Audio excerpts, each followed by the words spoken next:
maná escondido para ti. Y el arca del pacto, cubierta de oro por todas partes, en el que estaba la urna de oro que contenía el maná. Tu porción diaria de alimento espiritual. Con el hermano Adolfo de la Rosa. El que tiene oído, oiga lo que el Espíritu dice a las iglesias. Al que venciere, daré a comer del maná escondido.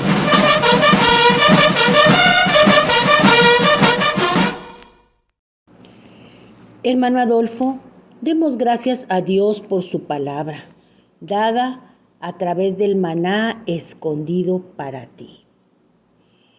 Estamos en capítulo 4 del Evangelio de Marcos, el Evangelio de Dios. Hermanos, el sembrador, al sembrar, una parte cayó junto al camino, otra cayó en pedregales. Escuchemos de la parte que cayó entre espinos. Marcos 10:45 dice: porque el Hijo del Hombre no vino para ser servido, sino para servir, y para dar su vida en rescate por muchos. Gracias, hermana. Este día, hermanos, todavía estamos en el Evangelio de Marcos y realmente queremos...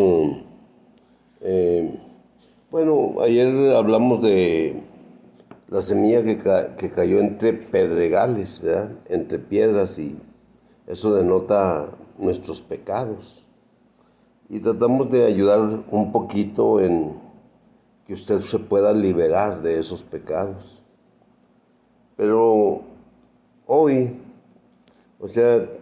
decía en el verso 7, estamos en Marcos capítulo 4, versículo 7, y otra parte cayó entre espinos, y los espinos crecieron y la ahogaron y no dio fruto. Pero otras semillas cayeron en buena tierra y dieron fruto, brotando y creciendo. Y una produjo a 30, otra a 60 y otra a 100 por uno. Fíjense, el Señor es el sembrador, pero el Señor también es la semilla sembrada. Entonces, la buena tierra, pues es, vamos a decir así, nuestro corazón, nuestro ser, donde la palabra se deposita. Pero en realidad, los espinos y abrojos son todas las preocupaciones de la vida humana. Cuando estamos jóvenes, pues podemos tener muchas metas, principalmente eso, ¿verdad? Vamos a decirlo así, situaciones de nuestra vida personal, de nuestra vida familiar, de la relación con nuestros hijos, quizá. Todo este tipo de cosas, haga de cuenta que empiezan a forzarnos y tratar de suplir con lo que los hermanos necesitan. Entonces, o los hijos necesitan. Entonces, esas preocupaciones, ¿ve? ¿Qué necesita mi esposa? ¿Qué necesitan los hijos? ¿Qué necesita el esposo? El trabajo, ¿me entienden? O sea, el proyecto, la administración del trabajo, la administración del dinero, todo este tipo de cosas, hay veces que realmente nos van carcomiendo, ¿ve?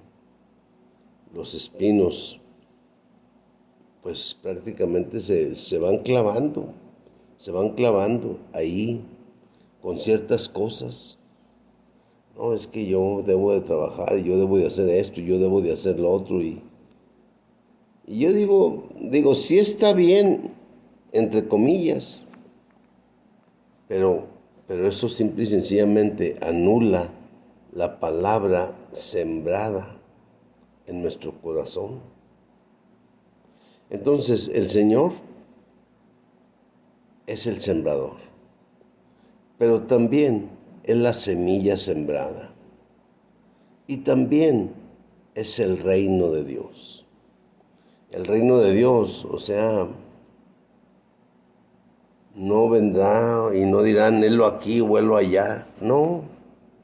O sea, dijo el Señor Jesús, el reino de Dios está entre vosotros. Es decir, era Él mismo estando en medio de ellos. Eso era lo que realmente el Señor les quería decir. Y bueno, hay otra semilla que cayó en buena tierra y dio fruto, 30, 60, 100%. Y eso realmente pues es muy, muy grato para Dios. Que nuestro ser pueda estar abierto para el Señor. Que el Señor pueda aún, si la necesidad está ahorita, ¿ve? Y el Señor lo quiere hacer, pues debemos de ser uno.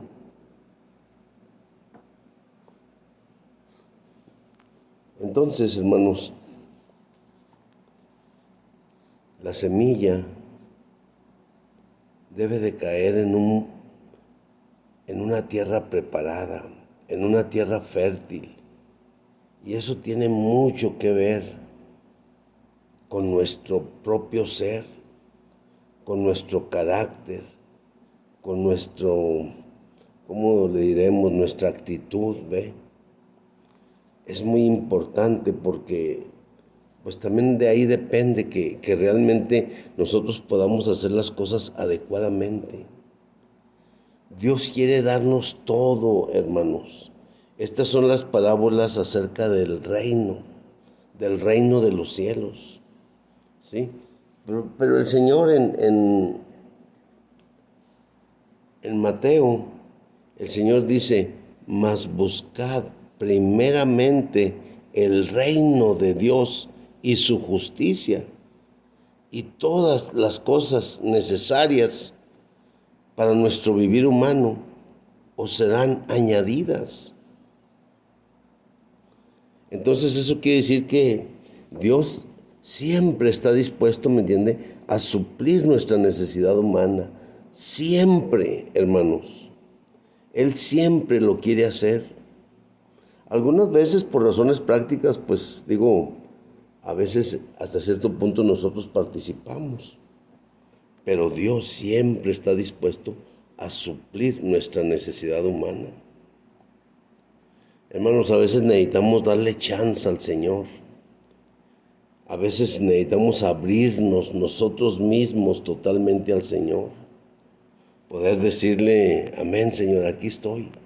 Aquí estoy como el terreno, como la buena tierra, como un terreno fértil.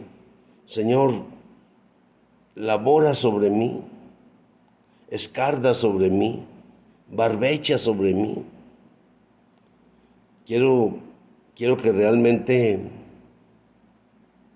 tu persona maravillosa no tenga obstáculo en todo mi ser.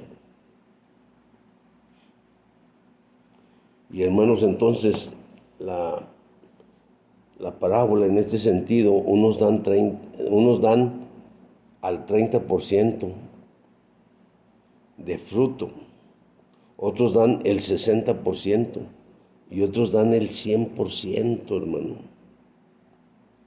Qué maravilloso es, que ya después, simple y sencillamente,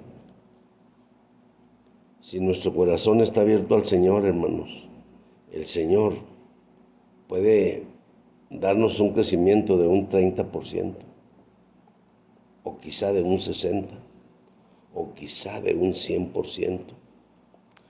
Y todas las cosas el Señor las hablaba por parábolas. Y era para que realmente pues muchos pudieran escuchar, pero no ver, no entender realmente lo que querían decir las parábolas que el Señor estaba empleando. Pero ya una vez que estaban en casa, el Señor instruía a todos los hermanos ahí. El Señor les aclaraba todas las cosas. Ya no les hablaba por parábolas, ya no les hablaba de una manera enigmática, podríamos decirlo así, sino que ya les hablaba claramente, nítidamente, en palabras claras. Entonces, hermanos, nosotros, el Señor lo hacía así, pues nosotros debemos hacer lo mismo que el Señor. Y sabe que hay otro punto aquí, o sea, con la parábola de la semilla de mostaza, que me gustaría tocarlo, fíjese. Mire,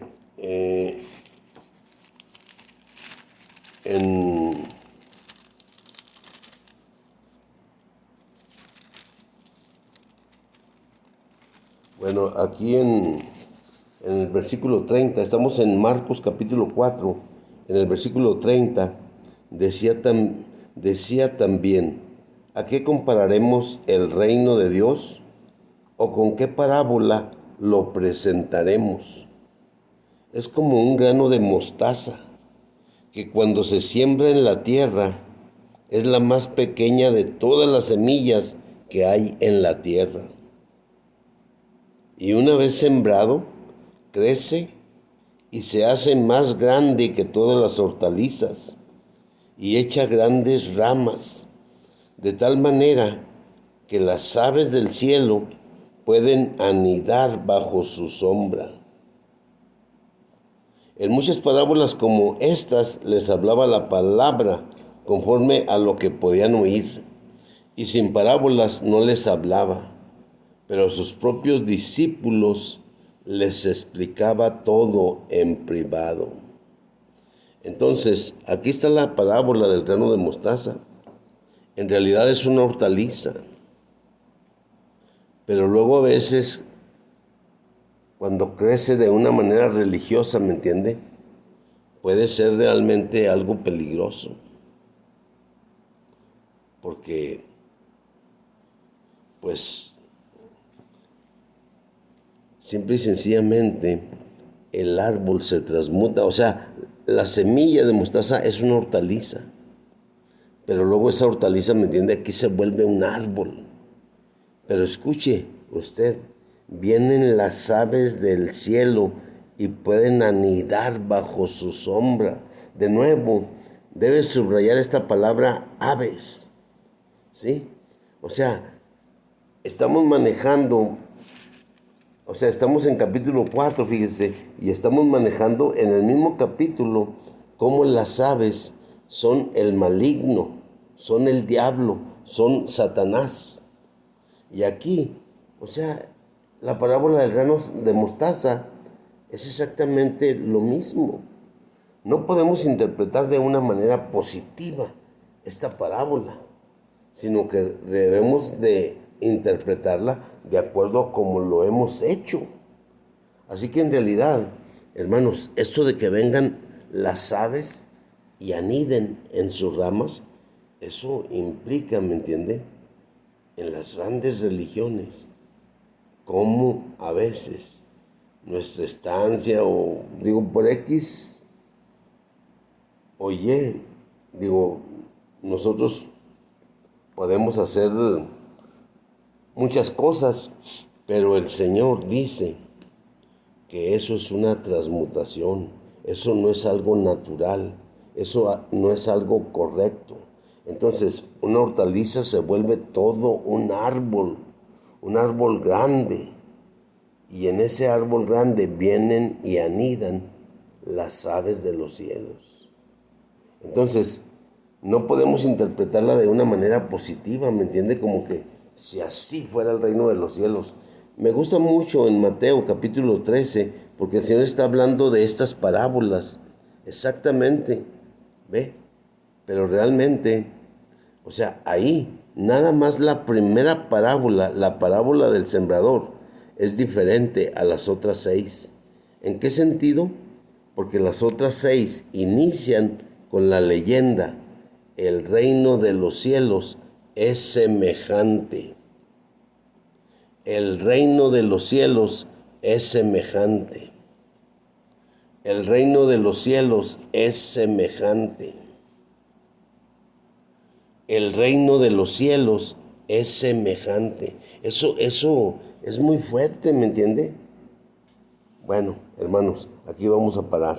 Continuamos en esto. Amén. Amén.